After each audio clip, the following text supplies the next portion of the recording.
Arnaldo said that he was a druid, actually a reformed So druid. we are, He we're worshipped streaming bushes. Wait, now. Dennis was saying something. What? Go ahead. He said, I'm a druid. We worship trees. Actually, my family is reformed, so we worship bushes too.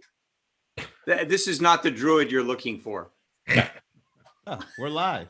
Man, that was good. Ba-dum-bum. Thank Okay. you. Thank you. Streaming- All right, we're and streaming. We're just about to start our show. And let's see, let me get Steve up in here. Okay, and what is off? so mute is off. And we're gonna go in 3, 2, 1, and Hi, Steve Gilmore here. This is the Gilmore Gang. It's for a Friday in 2021. March in like a lion. out like a lamb. All right. Like a ram. Like a Uh, lion. So we've had some pretty good news on the vaccine front, and in that context, I'd like to welcome from London, Frank Radis. Howdy. Hello, gang. Things are pretty good here in the UK, I must say. Yay.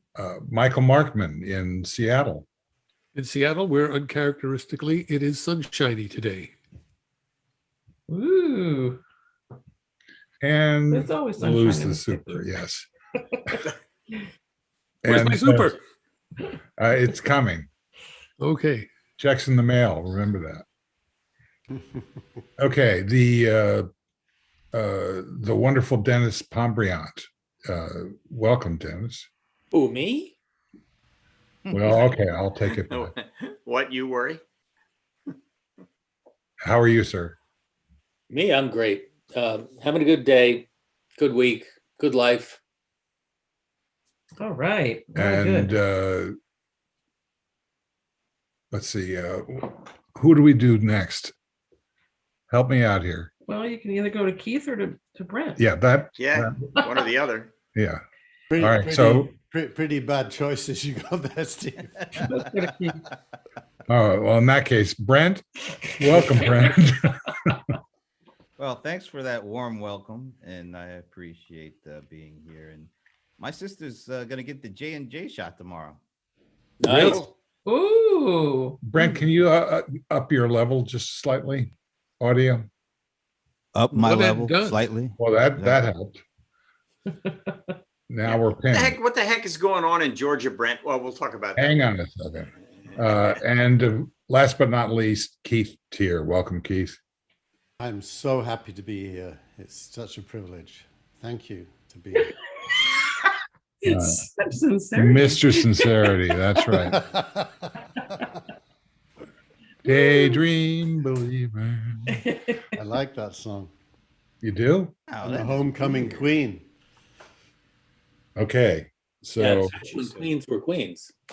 so Frank, you were effervescently bubbling, but prior to that, I just want to say that the news that all 18-year-olds and up, 16-year-olds and up. no, it's 18 Oh. adults is what he said, Oh. are scheduled to be eligible for the vaccine by May 1st, which is what, 6 weeks from now? Yeah. That's pretty incredible. Is the infrastructure there? I mean, yes, that sounds great and all of that, but from where I sit here across the pond, I'm still hearing people saying, yeah, the vaccine's available, but there's nobody to, there's no infrastructure to get it out there into the arms. I don't know. No. I don't know. Yeah, but Well, the infrastructure is coming along. There's more every week. Part of They the- keep adding opportunities for delivery. So I don't think that's a real problem. the $1.9 trillion had a lot of money in it for distributing vaccines, and some of that's got to be infrastructure. So they've got 6 weeks to spend some of that, That's the thing that the Republicans all said no to. pretty much. Yes. And they're now Me too, taking Mike. credit for it. Didn't they do Yeah. 2.9 million in one day last week or something like that? 2 million. No, I heard 2.9 one of those days. Oh, I thought you said Yeah, 9. we did have a peak at 2.9. Good. That's not the average, but yes. And I take it back then. Good. It's good to hear. It's great. So in that context, the Uber question I have is, so what are we going to do once we're safe? Sitting right Gonna here. do more of the same. Yeah. Be Gonna very careful. We're going to go about being Americans and capitalists, and we're going to pick up where we left off. Yeah, we got to worry about getting a second shot or getting reinfected with COVID. We got to make sure the rest of the world is covered with the vaccine. But as I look out, I'm seeing a lot of really positive signs. I'm getting a lot of calls from businesses sort of getting back into gear. And, the positive news coming out of DC has been helpful. On top of that, there's, the regular spring thing going on. The birds are back and flowers are starting to come up. We're at I think, a pretty reasonably good point right now. There's a lot happening. Yeah, I agree. I've been talking to people that host a number of the live events that I used to appear at. All of them are sort of sniffing around trying to decide how they're going to restart. That's the thing I'm interested in seeing, whether these big, I don't know how these conferences or festivals and that sort of thing, I don't know how they gear up quickly. I doubt that they can. I'd love to see some of them come back, but I don't, people are talking about it. I guess they're really getting, look, the virtual events like that don't seem to work. Mobile World Congress announced that in Barcelona it's going to be face-to-face this year with all kinds of caveats, but face-to-face. Isn't that the one that has like 250, 300,000 people? Yeah. Yeah, there's no way I'd be doing I'm that. sure all No of the way. big events have holds on whatever venues they appear at, Oh, because right. the venues haven't been able to rent to anyone else. So, But who's ready to go to a 250,000 person event? There's no way. well, I don't think they're going to have full Even attendance before this COVID, year. Brent. Even before COVID. Yeah, Yeah. right. I don't know. The only way to go to one of those events is to be a VIP at it. Then it's okay because you don't have to. What was that line from the Mel Brooks movie? The peasants are revolting. The sheriff is wrong. This boy. Even if they say, okay, all of a sudden 1/3 of those people can't come, you're still talking about a huge number of people. I don't see how, for example, CES happens. For God's sakes, it's Las Vegas. I don't know. No, but Well- don't you think people will? I don't know. That's a good question. Will people transition back quickly, slowly, or not at all? I'll bet you they I bet you they go back quickly. I'll bet you they do. And people like us go back slowly. Yeah. I Last think you'll see summer, them at football games and baseball games for sure. in the middle of COVID last summer, 500,000 people went to Sturgis, South Dakota, or is it North Dakota? I don't know. Yeah. There's no there there. Just it was a bike rally. I mean, if you can get 500,000 people in the middle of that, I would imagine that the conference season will be, a little wobbly this year. And next year will be back to normal. It'll snap right back into place. Yeah, but those folks are probably the folks who weren't wearing masks to begin with. I mean, Yeah. Very true. No, I agree. Events will come back wobbly, and then come back full force. I hope so. I mean, theater is going to open up to wobbly attendance and then come back full force. I think it's all coming back. I We think also what like it Margaret is, I think what it is really the question. And as Tina says, what about hybrid? I think that's on the mark. I think it's, hybrid is what it's going to be. It's kind of what it is right now. I agree. I wonder what's going to happen to the office. How much in-person attendance will we have? Mhm. Once it's safe? You know, how much virtual Zooming will continue and work at home? There's a lot of focus on that, Michael. One of my startups, Chargify, their whole software stack is about managing less desks than the number of employees, enabling team cadence, like, who's going to be in the office and when, who needs, when do you need them to be in? Can they book a table? Is the table clean? It's like an operating system for a hybrid building. And they've got a couple of competitors that I've seen this week. One's called Office Together. It's kind of an interesting focus because building utilization that is more WeWork style requires software planning and management. I saw Just today commercial that, real estate. What happens to office buildings? well, I saw There's- today that CNN and Warner Brothers and Time Warner have told their people to come back to their offices. So I mean that's a lot of people in just those two companies, and I'm sure that there are many more. I mean, they have a number of floors. CNN does in downtown New York City in Hudson Yards, one of the big brand new buildings, and and Time Warner still has lots of employees in around the world, and they're saying come back. So I mean, I think those are the kinds of things we need to watch. I do think you're right. A couple of things about sort of the hybrid thing. It seems to me that the speakers and the panelists and the VIPs will go to the events, and a lot of the attendees will attend it virtually. I can see that sort of happening. But I don't see immediately a couple of 100,000 people descending on Las Vegas. I don't disagree. But Wasn't CES attendance trending down before the pandemic? Yeah.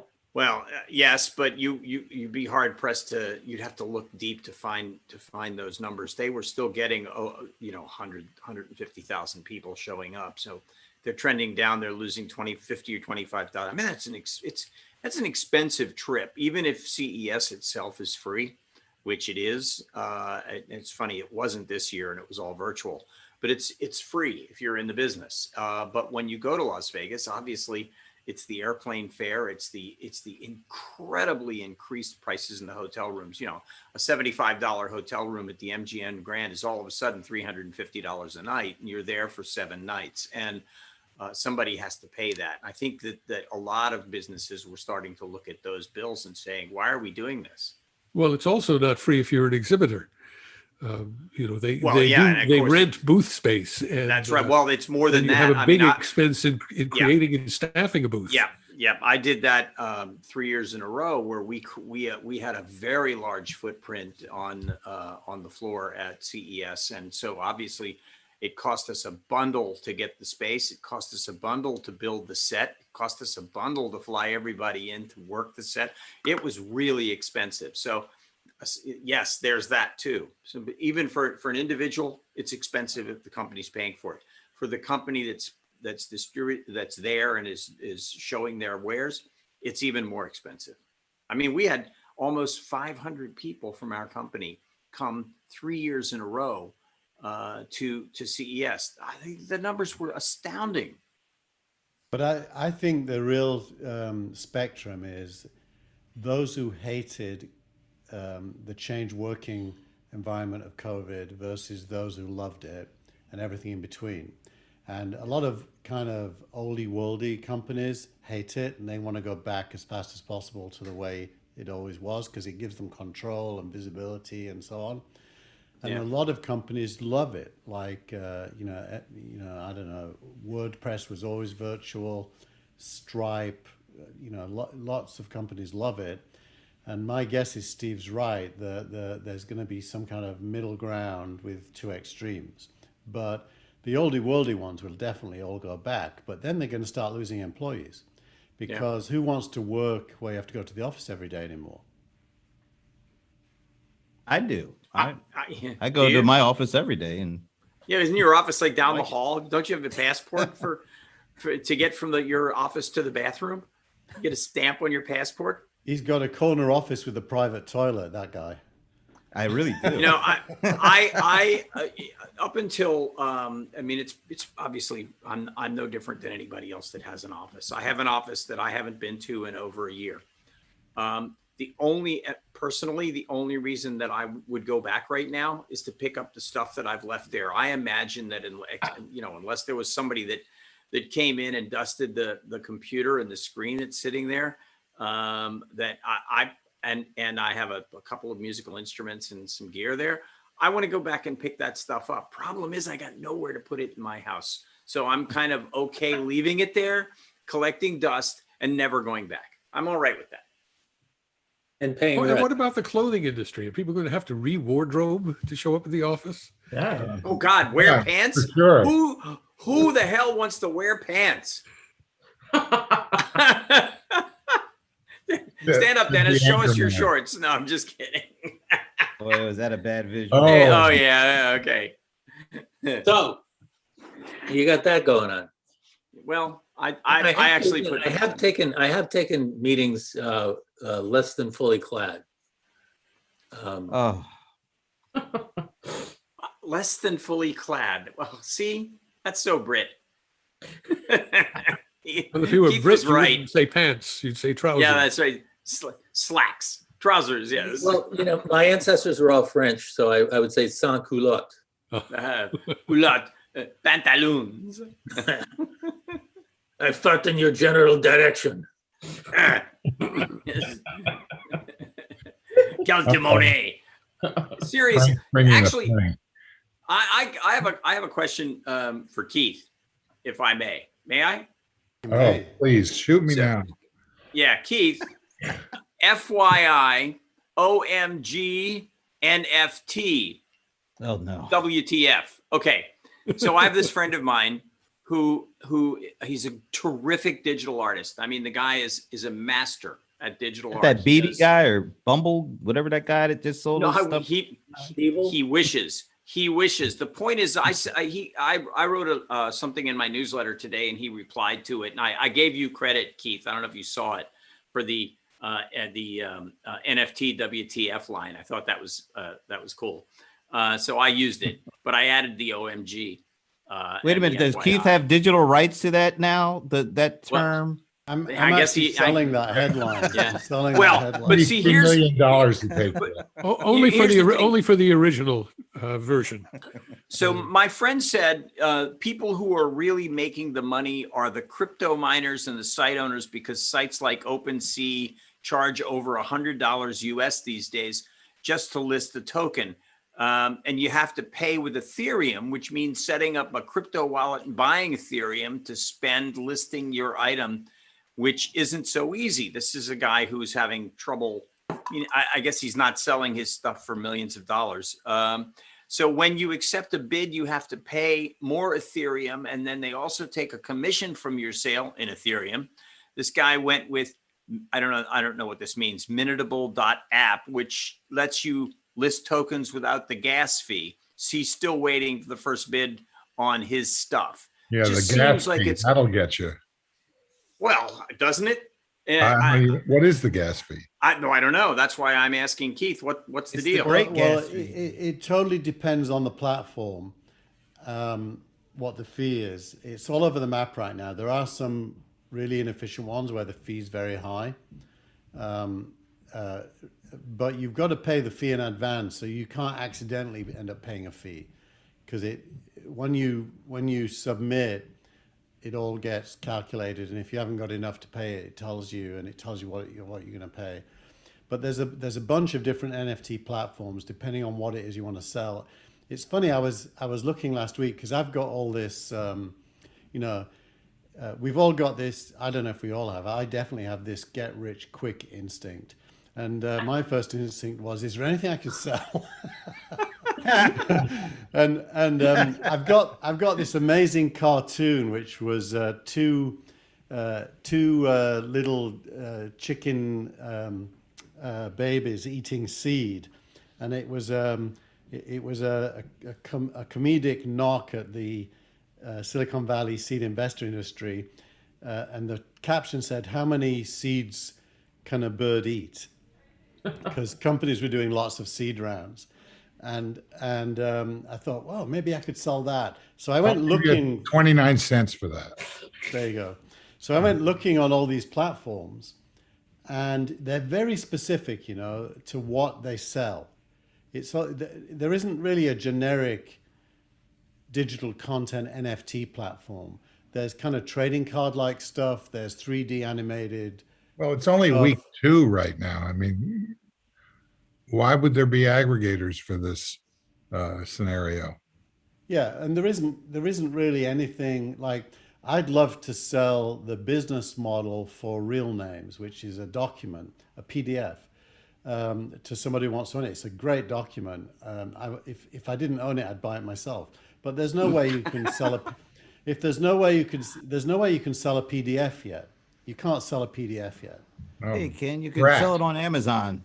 Well, you could sell a I physical, mean, you could- but you have to have an NFT or a. Somebody commented on Twitter that NFT is just the same as a private key. Well, it is. So, but there's no mechanism to do that yet. I can't find anywhere I could do it. So it's But very see, early. So Steve, yes, it's only been 2 weeks, but if I remember correctly, it's only 2 weeks since Keith told us about SPACs that it became something that absolutely everybody's talking about, even to the point of CNBC creating the SPAC 500, which their anchors were laughing at the first couple of days and now are regularly talking about. Well, there's an ETF now called SPAC, SPAK. What does ETF mean? It's an exchange traded fund. It's basically a fund that has a basket of assets, in this case SPACs, and you trade the fund as opposed to all of the individual SPACs. It's like an index. Yeah, you can get an ETF on almost just about anything that is a stock. So, Keith, let me ask you about the energy question regarding NFT. There's a lot of talk about how much it takes to create the tokens. Is that a real concern? Is that a shadow concern? What's your information on that?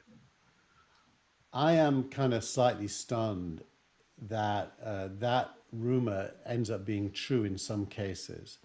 There's no software reason why it would have to be true, because an NFT does not have to be mined. It can be created. All it is But the underlying Ethereum needs to be mined, doesn't it? Yeah, but Ethereum's cheap. An NFT is just a specific type of Ethereum contract that is for a non-fungible token as opposed to a more currency-like token called ERC20 is the normal one. And ERC20s are most in use, and they kind of almost cost nothing to do it, and they are created for demand. Ethereum just changed the rules, actually. They're now going to do what Bitcoin does, which is limit the total number there ever can be, which wasn't the case before. But NFTs are just private key stuff. So anyone that says it costs a lot of money is doing it wrong. And there are people doing But it wrong. isn't the question that Michael is asking related to the amount of energy that needs to be produced via the creation process But there's no need on the blockchain? Well, that's the question, though. That's the question. It's not the NFT itself. It's the underlying blockchain. No, it's not. It's the software stack on top of it. But basically, tokens can either be mined or minted. Minting is free. Mining is expensive. Why? Because mining involves miners solving algorithms in order to create tokens. So the software stack has a choice. It could mint NFTs, which takes a millisecond and costs nothing, or it could mine them, which costs a lot of energy. And some people have chosen mining, but you don't have to do it that way. Dennis, doesn't sound very sustainable to me. Well, doesn't sound terribly sustainable, but it's so small bore that you lose it in the rounding. I mean, the United States uses 1.1 terabytes a day. You would lose whatever you're spending on mining, you'd lose in the rounding. So why then is there such a brouhaha about this? Because it's a way of attaching value to this valueless, ethereal thing. I think it's tabloid journalism focused on a problem at the early stage of a new idea. It won't. It's not going to be a long-term problem. I'm with Keith. There you go. But It sounds all- it by really the way, even Bitcoin, which does take a lot of energy, eventually there will be 21 million Bitcoins and no more mining. Therefore, zero energy. Yeah. You know, all this looks too much like the roaring 1920s, a century ago. I really worry that this is just creating a bubble. Well, there's definitely a value shift, which could be a bubble. So I think we can acknowledge there's a value shift. And I'm just looking, Bitcoin's at $57,000 right now. Coinbase's IPO is next week, and I think it's next week anyway. Their S1 was published this week, and in their S1 they disclosed the trading volumes and who's doing the trading on their platform, and it's largely institutional now, not consumer. They have 2.8 million individual accounts. A lot of them are. A lot of the volume is coming from institutions.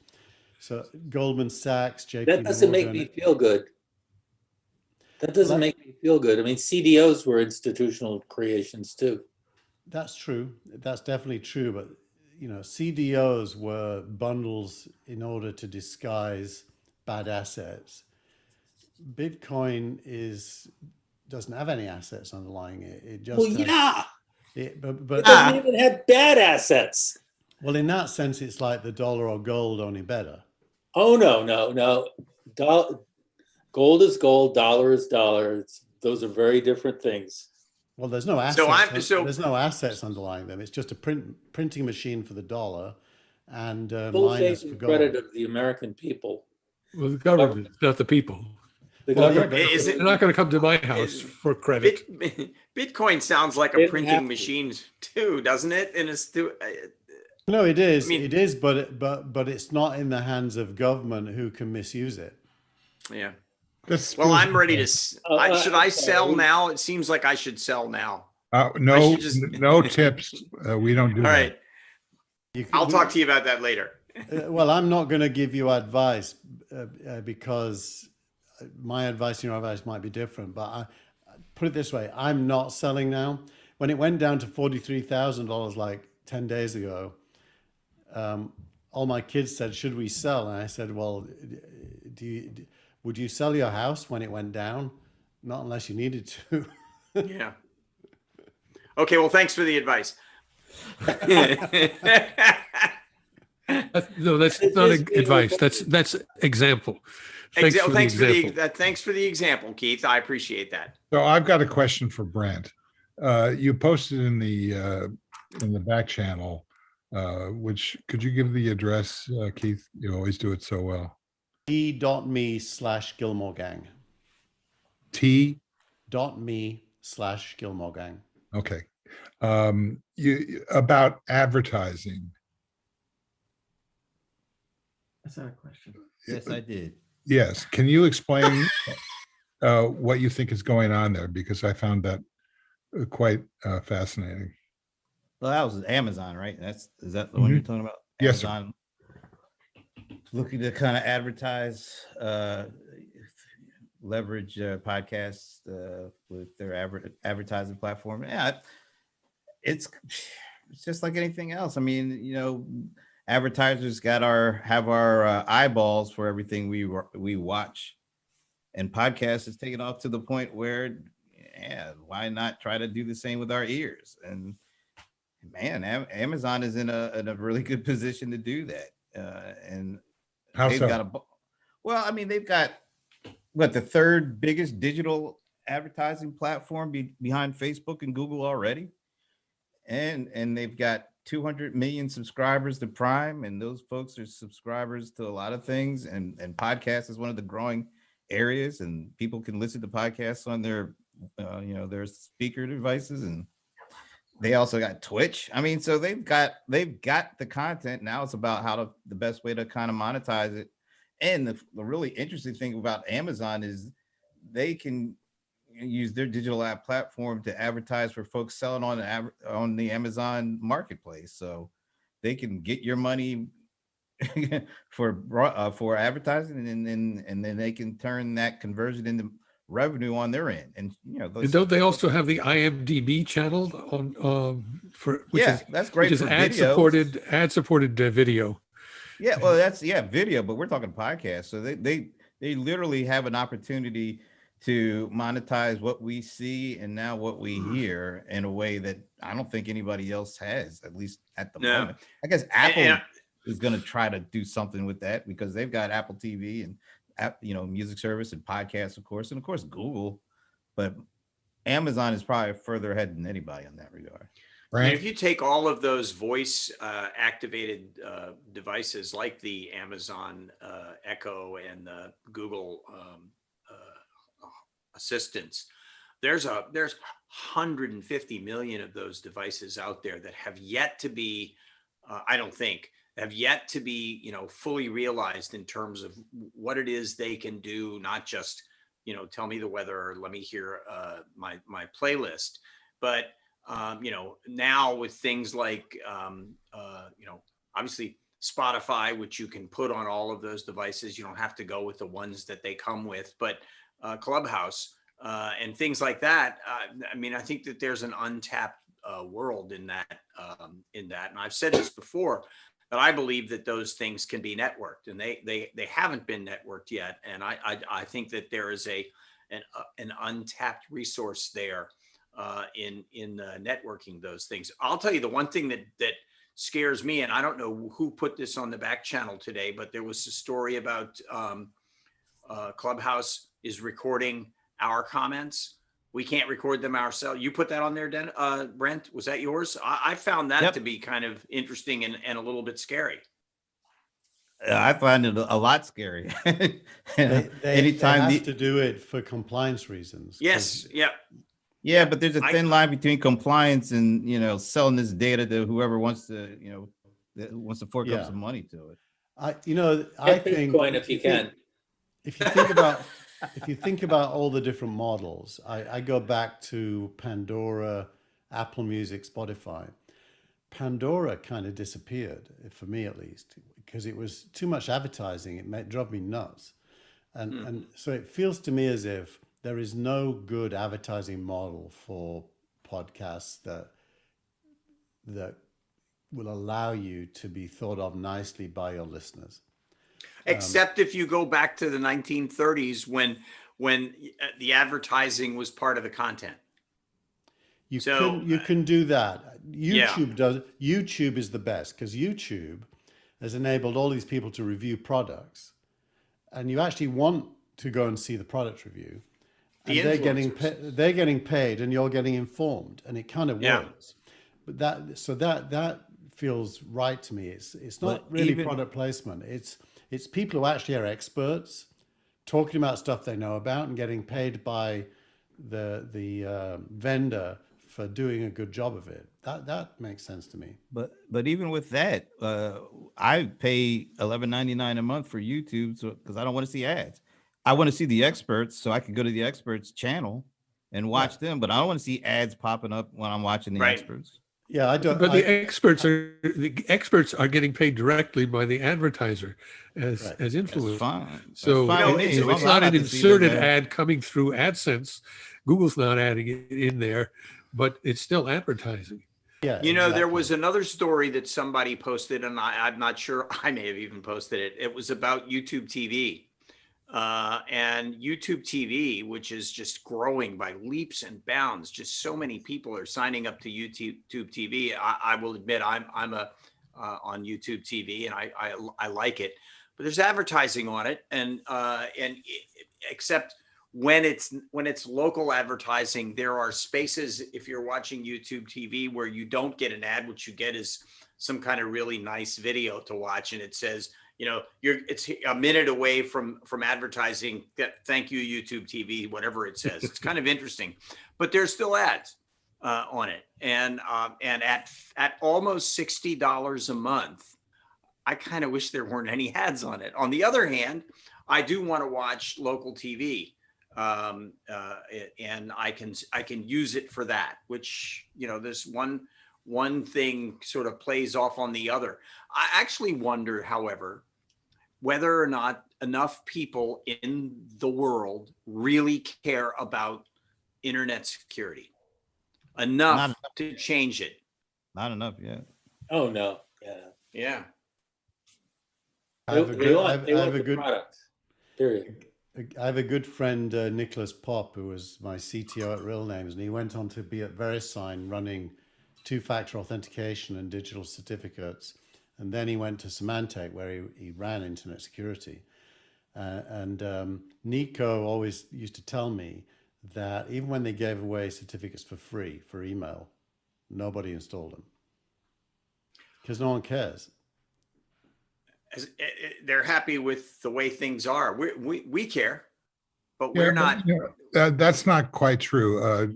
Keith, several shows ago, you said basically that what you're looking for in terms of personalization is better personalization. In other words, you want to see what you want to see in terms of advertising, not just misplaced. I just bought a refrigerator. Now I'm getting refrigerator pitches for the rest of my life. Yeah, that kind of problem. Which is ridiculous because I just bought a refrigerator. I think if you pose the question as, would you like it if the internet understood you better? Most people would say yes. And if you then say, well, in order for that to be true, you have to tell it more about yourself, that's probably okay too. But if they're guessing and doing a bad job of it, that sucks. Well, the paradigm of that is Amazon. I mean, within their own little walled garden, they're doing that. They're making a portrait of you and showing you stuff that you'd be interested in. Yeah. Right. Well, Well, actually quite decent. Advantage. They know what you've bought before. They're really good. Yeah. They know what you've bought. They know what you've looked at. They know what you haven't bought. I mean, And the other benefit that Amazon has in that regard is everybody knows that Amazon is trying to sell you something. You don't go to Amazon without thinking about buying something, whereas all the other places on the web, you really don't want to have, commercials or ads following you, that retargeting nonsense. But when you go to Amazon, you're going there to buy something, and that's a big differentiator. the place where that breaks down, though, is with Echo. When you get the Alexa platform, you're not necessarily going there to buy stuff, and they are trying to intrude on your Alexa experience by giving you little hints. Well, they're still using your history to try to get to figure out how can we entice you to buy something, easily on this channel. So they're using your history to kind of try to figure that out. Yeah, probably figure it out eventually. It's an Amazon device. No, I mean, I'm not surprised. That doesn't surprise me. It's an Amazon device. What surprises me is everybody's doing it. I buy something, or I go and look at a site called Reverb. Reverb is a musician site. It sells used gear. And then I will go to any one of the entertainment sites that I go to all the time, like Deadline or Deadline Hollywood or Variety or Broadcasting and Cable. And all the ads that are served to me on those entertainment sites are from Reverb, which I really find very interesting. And I also find myself constantly going through those ads because I see something I'm interested in, then I'm immediately sent back to Reverb before I go back to one of those entertainment sites to be served more Reverb ads, which has nothing to do with Amazon, or it's just wacky because everyone's doing it. Well, it has something to do with something. What is? Well, it has to do. I'm sure it's the entertainment site, and it's their algorithm, and I'm sure it's some combination of those two things. Well, not only that, but that algorithm is their secret sauce. It's how they make money, and there's no easier way to make money than to serve you an ad for someplace where they know that you've been. Yeah. Yep. And that's absolutely in their secret sauce. The kind of sites that you go to might not necessarily be stuff that I'm interested in personally, although I do find that it's very specific to what it is I search for on that Reverb site are the things that are served up to me. So it's guitars and amplifiers. Okay, So but take this a step further. If you're Reverb and you're paying for all those ads that are bombarding you, are you getting cheated? Is Reverb getting cheated by overstimulating you with the same ad all the time? Well, they're not the same ads all the time. They're the same kinds of Well, products. okay, But I see what you're saying. I don't think so. I mean, Because they're certainly being compelled to pay for a bunch of ads simply because somebody else's algorithm said, "Oh, here's some low-hanging fruit." Well, I'm sure that they can track that and decide for themselves whether they're being cheated or whether they're getting a good ROI. yeah, Yeah. I honestly, I mean, I'm not unlike complaining. ads in other worlds, in broadcast television or print and newspapers, Yeah. all of this comes with data and tracking. So you know what you're spending, and you know how many conversions you're getting. I'd be curious to know if, or to hear if, that under the new ATSC 3.0, or the new way that video is going to be transmitted to your television set, if you're going to get the same kind of demographic ads that you get, for example, all of the ads for old people who watch news on the television networks, those things. Will Medicare. those things?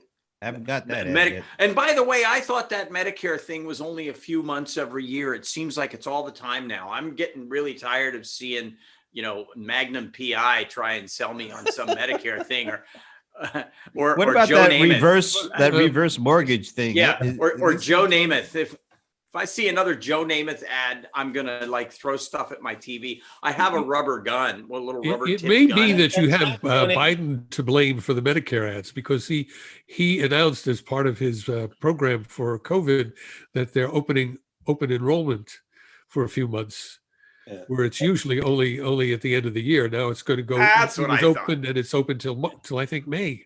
Yeah. I You know, agree. by the And way, then all that's those ads Joe that Namath. that- That is not. all those how's Biden? all those doing? ads that How's oh, Biden great. doing? It's not Joe Namath. It is a raisin dressed up as Joe Namath. How's my Biden God. doing? How's Biden doing? Better Seems than like he's having a anyone good could have week. predicted. He's remarkably It's lifelike. It's He's interesting un-Trump. that He's the un-Trump. That's why he- everybody's just. We're just glad that we don't have a bunch of chaos every damn day we have to wake up to. So why is it that the COVID relief bill is like 70% positive in terms of the electorate, but Biden's approval numbers are not any higher than, say, George H.W. Bush's numbers were or Clinton's numbers were? He's not in the top 5 from what I saw yesterday. He's hovering down there at the bottom of the top 5. Yeah. I find that interesting. I think it's because he's not making himself the spotlight. So the policies are getting the credit, not the individual. People like $1,400, Yeah. even if you're a Republican or a Trump fan, and you can't like Biden if you're a Trump fan. The other thing is that there's an overall approval, and then they break it down in the polling.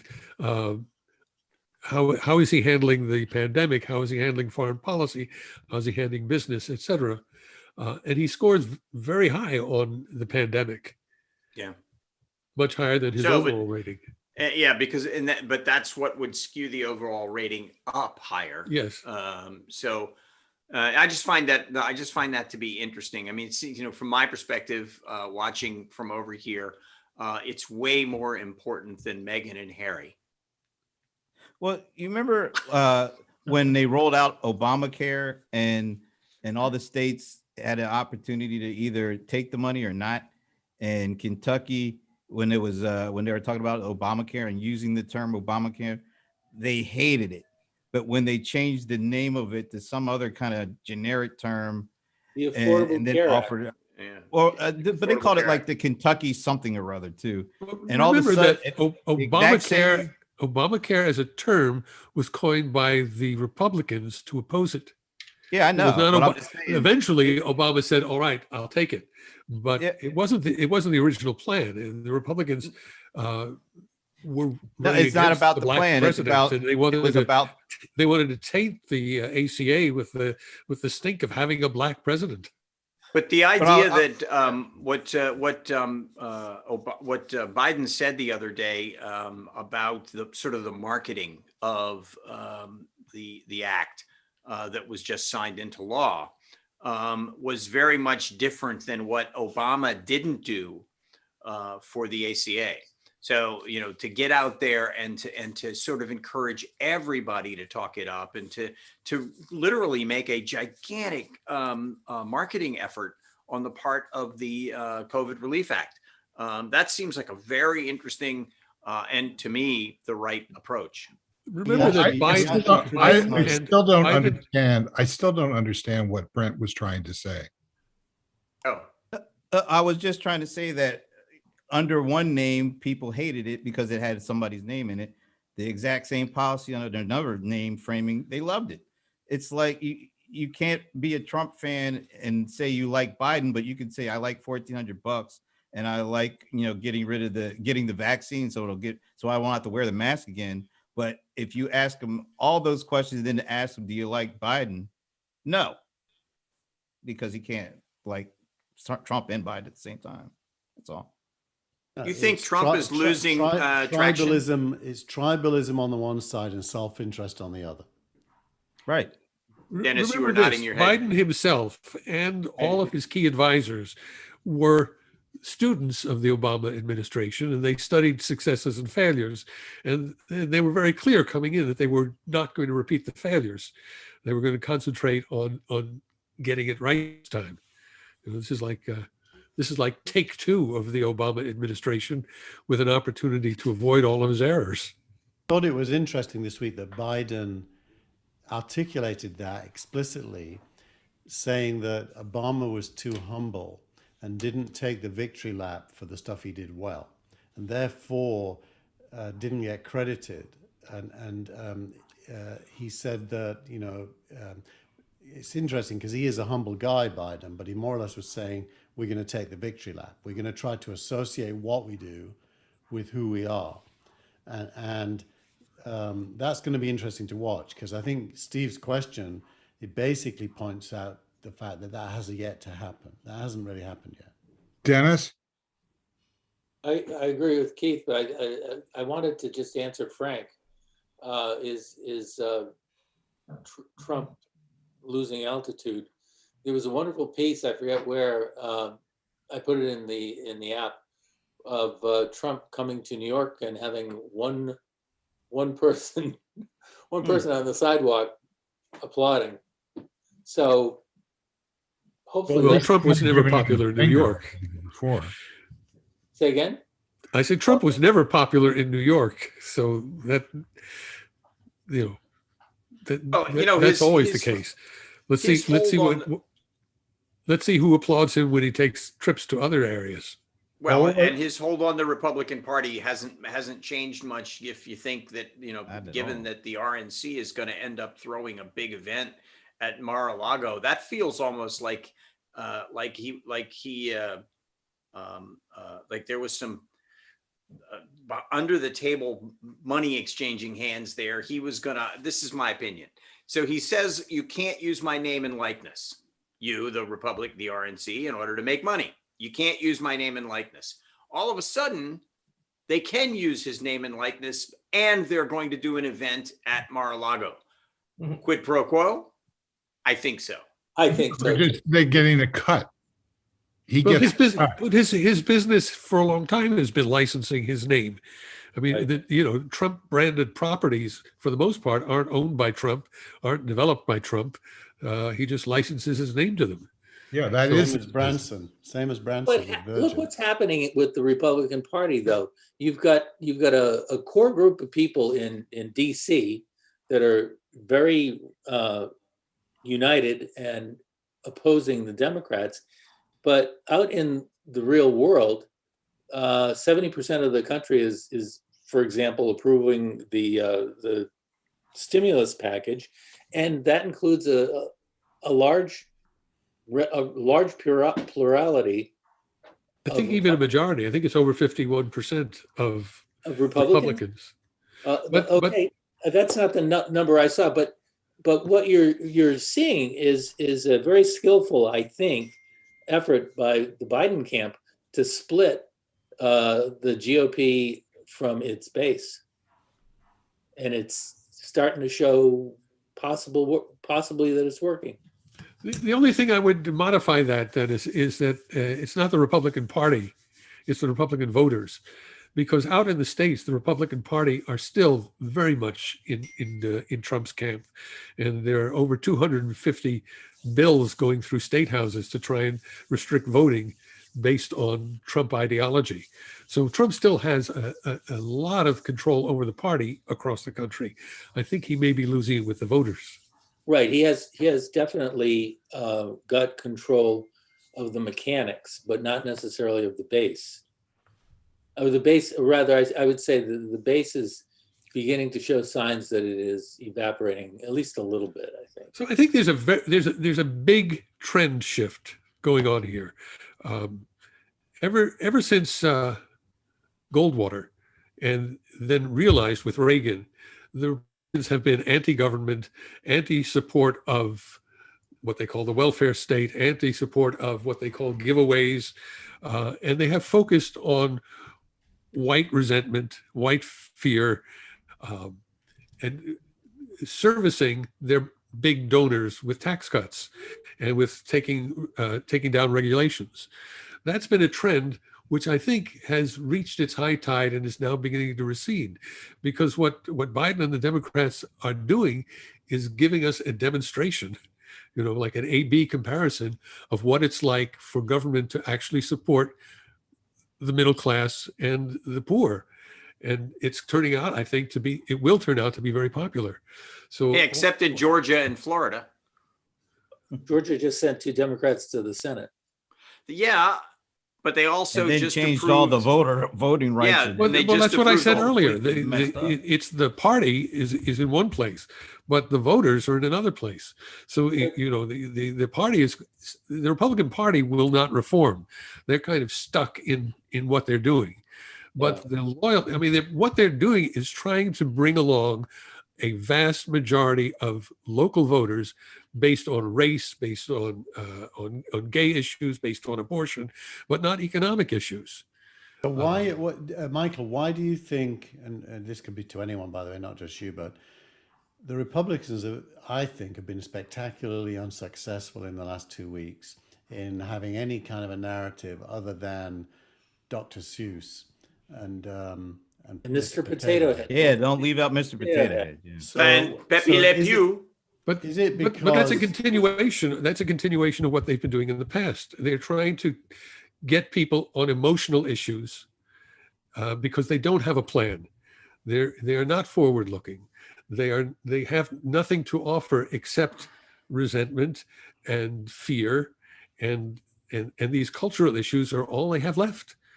But then, if you look at the Brooks did a great op-ed this morning in the New York Times, echoing that. yeah, it's Calling Biden well, it- actually a transformational president. But it's interesting that the culture wars, the Dr. Seuss stuff doesn't work. But interestingly enough, the Meghan Markle stuff, which is also kind of cultural, does work. So it's almost like there is 2 sensibilities. There's an anti-political correctness culture, and there's a pro-political correctness culture. And Markle kind of sparked off the pro-political correctness. I personally thought she sounded like a spoiled rich kid. I didn't agree with her at all. I thought someone should kick her up the butt. But and I'm not. Yeah, I got a completely different vibe than you did on that. Yeah, Piers Morgan agrees with you, Yeah, Keith. go sit with Piers. Yeah, I don't or like as they say, I don't like Tears the for Queen. But Piers. I don't like the Queen or the monarchy, but you can't marry a prince and expect not to be part of the institution and then whine when you are. Well, wait a minute. Should you expect Yeah. that you're going to be asked? Is your kid going to be too dark to be a part of the whole British Empire? I mean, We know who asked that, right? That was Prince Charles for sure. And and who's yeah, going to but- be the next in line when the Queen But leaves us? Brent, shock. The British establishment is racist. Oh, I never knew that. Yeah, I think people do know it, but why should she be labeled a spoiled brat for saying it? For just relating her experiences? I don't get that. Well, she sounds weak, ineffective, and a victim. She doesn't sound like someone you want to follow. Well, she was victimized. I have a question for you, Keith, and for you, Frank, because you are probably the closest people to the whole English British monarchy. It appears to me, I did some research after that interview, and it appears to me that maybe Prince Charles notwithstanding, the family itself is okay racially. Where things get difficult, and they've been difficult for decades, is with the Chamberlains and all of the retainers, all of the people that run the royal household. It appears to me that the people that run the royal household are the jailers of the royal family, and they use the press as a cudgel. Yeah, You're right. Well, You ever watch The Crown? Yeah. It's the permanent civil service is, comes from Eton, Harrow, Oxford, and Cambridge, mainly. There may be a few other universities that supply some of it. Is that called Four Shades of White? It's not all white, but it's even if the skin color isn't white, the brain is, because it's the British establishment holding on to the dream that it's still important. And I tell you, Keith, I was actually thinking that wouldn't it be perfect if the palace blamed all of this on Andrew? Yeah, who's poor Andrew. already like underwater. Well, Yeah, there you go. Can- Yes, exactly, can- Brent. Too complicated. I don't understand what. Can you construct a plausible narrative by which they can blame this all on Andrew? Who's No, Well, An- because they aren't blaming Epstein on Andrew. But everybody else is, leaving Andrew vulnerable Oh. to be able to be a person that could be targeted with this, which would take the onus off of Charles. This isn't. Let's imagine I said to you, come and join the Freemason Society with me. And you said yes. You deserve what you get, right? Exactly. Although Freemasonism here is a big deal, although it's a pretty big deal in America too. It's just not something that everybody knows about. Deserve to not get. Yeah. Are you okay? I think that was the magic handshake just then. Or the magic flute? Or the magic flute, one or the other. I couldn't tell. If Actually, I stumbled that a across rock the and roll real thing? one, if I stumbled I'm across sorry, but I don't think this is funny. And here's why I don't think it's funny. I saw a young woman on television basically saying that she's afraid for her life. And suicidal. And You're right. that's what I mean by that. Yeah. So, I mean, that's serious. That's real. I'm glad Piers Morgan has got fired over saying the opposite. Well, didn't he quit? Didn't he like skulk Yeah, off sure, the stage or yeah. something? I You can't fire me, I quit.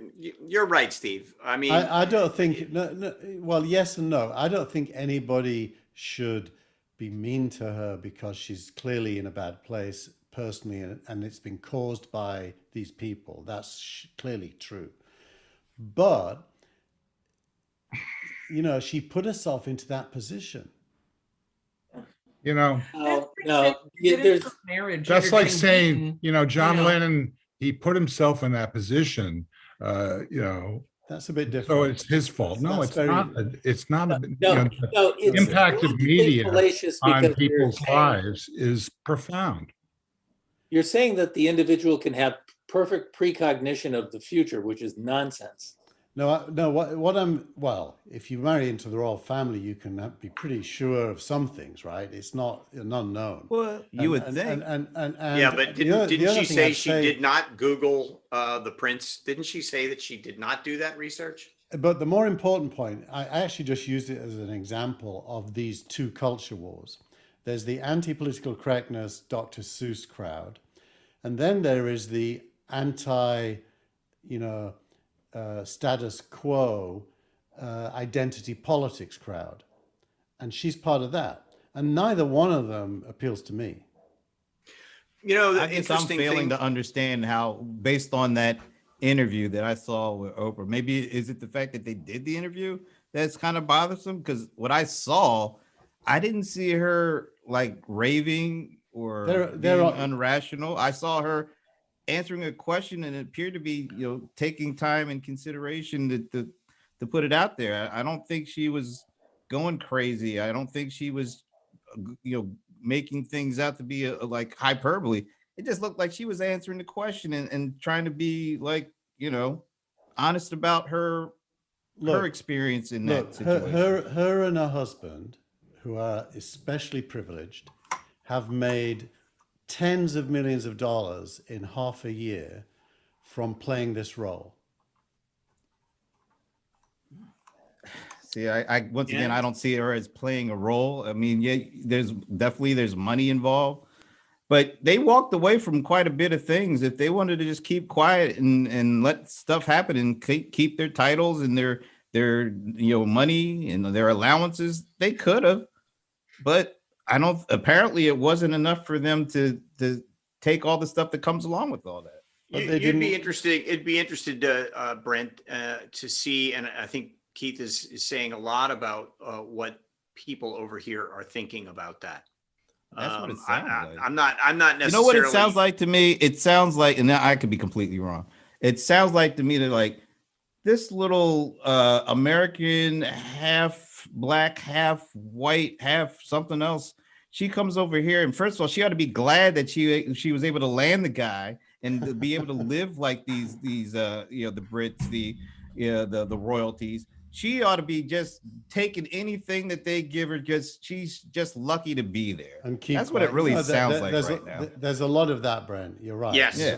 There's a lot of that, but I'm to blame here because I was trying to make the point in the bigger context that there's two sides to the culture war, and neither one is very attractive. Yeah, So- but you made that point, and other people made other points. Yeah. My point is that it was riveting television, number one. I had no idea that it was going to be even interesting, and it was riveting. That's number one in my book. The other thing that I learned from this is Prince Harry's a pretty smart guy. Yeah. Funny enough, my wife said the opposite, that he sounds pretty stupid. So why do you think he's Oh, smart? he sounded good. Well, maybe it's because I've been watching, the rest of the family. Not say anything that sounded smart at all. Well, the Queen's statement I thought was Excellent. Yeah, I thought that's about as good as she could have. Yeah, but she didn't write that. No, of course not. But what's her name? It was one of those guys from Oxford that wrote that. But Prince Harry, he wrote what he said. He said the what he week says. The week you know what? before He lived Oprah. what he said. He lived what he wrote. That's right. And obviously the impact of the couple on each other is profound. And that comes across, and to my mind, overrules the concerns about these two worlds that you're talking about, Keith. I understand the point, but I think that there were larger issues at work here. And going back to the concept or the question about, is Trump losing traction? Yes. And why is he losing traction? Because he doesn't have the media in a box like he has had it for 5 years. Yeah. Well, yeah. I think that this whole thing has been making me think about what's going on with Cuomo, honestly. I mean, this whole story that we heard with Meghan and Harry happening not simultaneous to the timing of the Cuomo story, but the Cuomo story just keeps getting deeper and deeper and deeper. And I feel that there's some connection, at least in terms of the victimization of the women who have come out and said what they've said about Cuomo. That felt to me like there was some kind of simpatico going on between these two. I'm not saying that it was on purpose, but it just felt to me like there's the American side to this, you know? Well, Dennis's post this morning in the Telegram channel almost give you a third narrative that's more interesting than either of the other two, which is normal, ordinary Americans who are poor are going to start being looked after. That to me seems like the biggest news of the week. And that dovetails with what Krugman says in another post that Dennis put in the app about, we've been, I mean, you, Keith, have been talking about universal guaranteed income or whatever it's called. This child credit is that. It's getting very close. It's a law. No, it's not getting close. The guy signed it. It's a law. It's close to universal. It's a proof of concept demonstrating That's right. Universal income, but That's it's not universal. Yeah. Yeah. No, that's not what I'm saying. It's opening the door to Yes. To the media suggesting that this is a legitimate bipartisan concept, bipartisan not by the politics of it, but by the base's acceptance of it. There's been no noise from the Republican side about this issue. So there's been no step to talk about Dr. Seuss and to talk about Potato Head. Well, I mean, I that's don't how understand that's either of those issues. You know, Pardon? what's interesting to me is, they are related. If the GOP, I don't understand them. If you need to explain them. I will if you don't Okay. interrupt me. Okay. No. If the Maybe GOP had anything to After I say, interrupt you. if the GOP had anything to say about the policy in the American Rescue Plan, if they had anything to say about the policy of the child tax credit, they would say it. It's because they are totally bankrupt and have no policy to talk about and have no way of countering what Biden is doing that they're going to Potato Head and Dr. Seuss. That's all they have. But that's what's bad about that. That's great. Did I say it? I didn't say it's bad. I'd say it's complete. It's related. I'm saying that the fact that they're talking about Potato Head reinforces what you said. What's bad is we it's have the reached, I optics. think, a sea change. Exactly. It is bad. It is bad because it exposes the Republican Party's bankruptcy. Well, that's good though. That's not bad. Exposing their bankruptcy is what we want to do. Good is That's what bad. you- Bad that's is what- good. Yes, Steve. Yeah, that was your point, right? Bad is good. Don't listen to what you hear. Listen to what you see. What? going back to the starting point of this, $75,000 a year per individual, or $150 per couple, has been made the threshold underneath which the state will help you. That's kind of significant. Yeah. I think that is, I mean, I don't know if you think it's as big a deal as the welfare state was in the UK after the Second World War, Dennis, but it seems very significant. Well, I think I it is. agree. I think agree. it is. It's a total reversal of everything that's been going on since Reagan. Exactly. Wow. I've been waiting 10 Wow. years for this moment. I thought The guy signed one bill. Shelf life. He signed one bill. He's over 100 million vaccinations 50 days. in 50 days, not 100. Yeah. Everybody's going to be eligible by May 1. Yeah. May 1. It doesn't mean that they'll all get it on May 1, but they'll probably get an appointment by May 1. beginning May 1, you'll be able to get an appointment and you should be able to get a shot by May 31st, which would give you a time to get a second shot in time to go to a party on July 4th. July. And yet, Woo! even with all that said, if they were to do this election over again, Trump would still get 75. Well, maybe not 75, but he would still get close to what he got Well, before all this. I'm good with that as long as the Democrats get 81 million. Exactly. It's a democracy. We need. Well, with the new voting laws in Georgia, you never know. You might not get Georgia.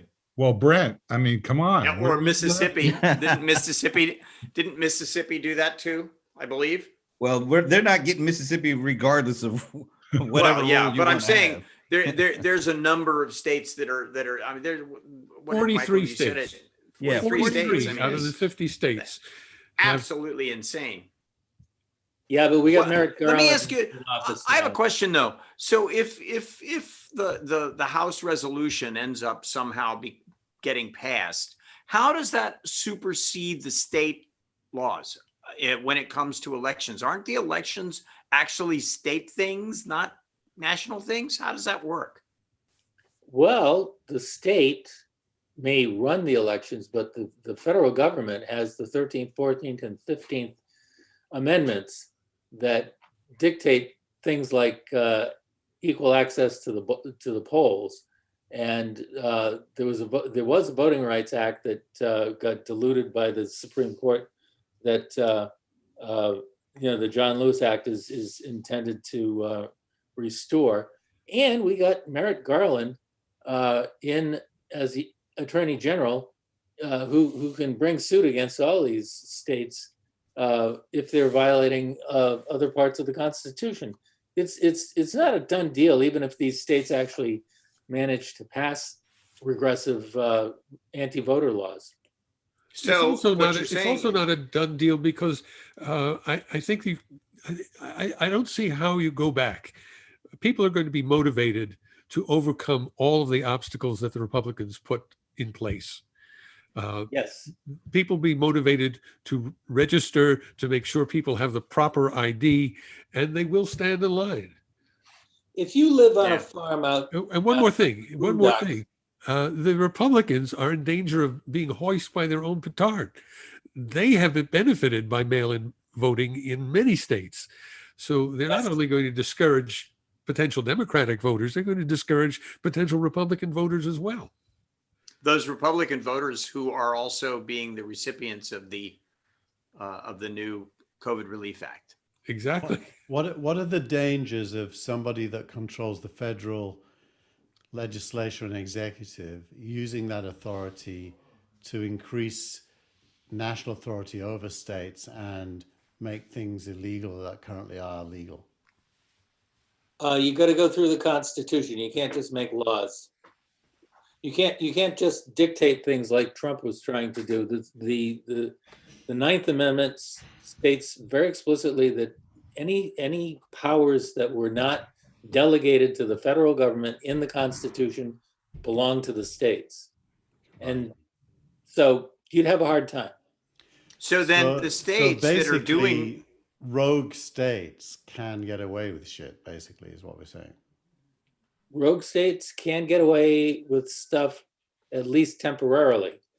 I mean, I don't think any state could reinstitute slavery. I don't think any state could reinstitute poll tax. I mean, those are things that are settled law. And even with this conservative Supreme Court, I don't think you'd see the Supreme Court supporting any of that. but some of these states are trying to eliminate voting rights. Well, some of these states have great gerrymandering, and the Supreme Court in the last couple of years said that's okay. We're not getting involved with gerrymandering. So, yeah, there's stuff there's mischief that the states can get into. But as we saw in Georgia with Stacey Abrams, a well-organized group of people can circumvent even the most regressive laws preventing people from voting. So it's a question of organizing too. And if you think about it, the Democrats have been pretty lousy at organizing for decades. Joe Biden won. This is a weird statistic. Joe Biden won about 550 counties in the United States, and that was enough to elect him. Donald Trump won over 2,500 counties and lost. It's a question of where the people live too. Well, a good And kind of example of that is Georgia. There's 159 counties in Georgia, which is kind of crazy to think that there's 159 counties in one state, but there it is. I don't think that's And- crazy. I think it goes back to the horse and buggy. It's Well- a historical artifact. There's like counties with 2 people in it. It doesn't make any sense to me. But I think Biden probably won. Well, he won Metro Atlanta, so there's like 10 or 11 counties right there. He probably won maybe another 15 or 20 out of 159, and he won the state. I mean, it's pretty weird. I mean, what percentage of the country is still like sparsely populated, and then there's the urban areas which carry all the people, but the way that the political system is set up, I mean, that doesn't apparently matter as much, because if they're not in the right places, then they don't count as much as they do if they're in other places. Well, if you want to grow a lot of corn and soybeans and wheat, you have to have a lot of space that's not populated by houses and high rises. The other thing to remember is these battles are never over. They never won or lost definitively. We are True. still fighting the war. We're still fighting Reconstruction, fighting the civil rights era of the 50s and 60s. The battles never end. Oh, don't forget the New Deal. There's still people are still litigating the New Deal. Wait a minute, you said we're still battling Reconstruction? I think that ended in 1877, but What ended? The battle? yeah. When what was it? The election of 1876 with the compromise that put I forget the president who won. Was it Rutherford B. Hayes? Yeah, I think it was Rutherford B. Hayes. Yeah, yes, Yeah. yes. But That that was a basically- temporary victory that lasted through the Eisenhower administration Lasted and the 12 Warren Court, years. where it No, began that to lasted shift. 12 years. And now it's No. trying to shift again. No, I mean, when the I'm talking about the forces that Reconstruction, are I'm- defeated never give up. They No. try and regroup and retake the territory. Brent, I understand what you're saying. I mean, you're talking Yeah. about that 1865 to that 1870. compromise ended Reconstruction and brought in Jim Crow. We had Jim Right. Crow for almost 100 years. Yeah.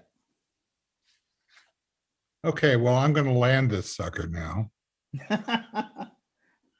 Let's see Uh, this one. This ought to be a good landing. Okay, well, I'm going to pass the buck. Anybody else have anything they want to say quickly?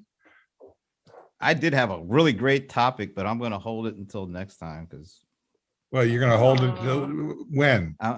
Till when we do it or when you do it? next Friday, as my buddy used to say, I'm going to leave you all in suspenders until next Friday. I'm the same. I'm with you, Brent. I've got a good topic too that I'm going to hold until next Friday. I won't even put it in my newsletter. Frank, wow. that's just not Yeah. like you. No, but I will leave you with this. There's a series to binge from Australia called Secret City. Check it out. I'm telling you, I think I've you'll seen that. like it. Yeah, there's It only is- 2 of them, though. Yeah, there's two. No, there's two six. seasons. There's six episodes a season. I think there's 2 seasons. Yeah, It's Right. really good. really good. So check was it good. out. What platform Dennis, is it on? What? think it's it's Netflix, Netflix. It's Netflix, and it's kind of like a combination of the West Wing and the CIA. It's really weird. What's it's- it called again? Secret City. Secret City. Okay. Yeah, But- check but- it out. but I think you'll it's- like it. I've seen it. It Baron Noir. If you haven't, I mentioned it last week. Baron Noir 3rd season came out. I binge watched it this week. It's in French, but it's fantastic. Oh, yeah. You know, that's a topic about how much great French television and cinema has come in. You know what COVID did to streaming and to cinema and to content, not just content creation, but content manipulation. So buying stuff from other places and putting it out there has totally changed the landscape of how we look at and watch and consume content. And that's a little bit about what I was going to talk about, but it's, Oh. I knew that. you knew that. Well, you've been, yeah, there you go. That's it. No more. Okay, got him. Yeah. Okay. That's it. No more. I'm keeping There mine you go. until next week. All right. Okay. Okay, Michael, anything you're going to keep till next week? Going to keep my promises. Ooh. All right. Your premises or your promises? Premise. I hope to keep both. Okay. And Dennis, I expect next week will be full of new things we haven't even thought about yet. So why hold anything back? Because we're out of time and Brent's lost his energy. No, actually, this No, was my that's energy old level news. was pretty good the whole time through, and we're going on like an hour and a half here. It's like a marathon, and Brent's gotten used to it. No, I wouldn't go that far. Brent's out on Heartbreak Hill still. Brent did his own show yesterday that was very reminiscent of, all that stuff about NTFs. And, Oh, please. OMG, FYI. Like, and the only thing missing was Tina's comments popping up. And exactly. Hey, Trex, stop it. And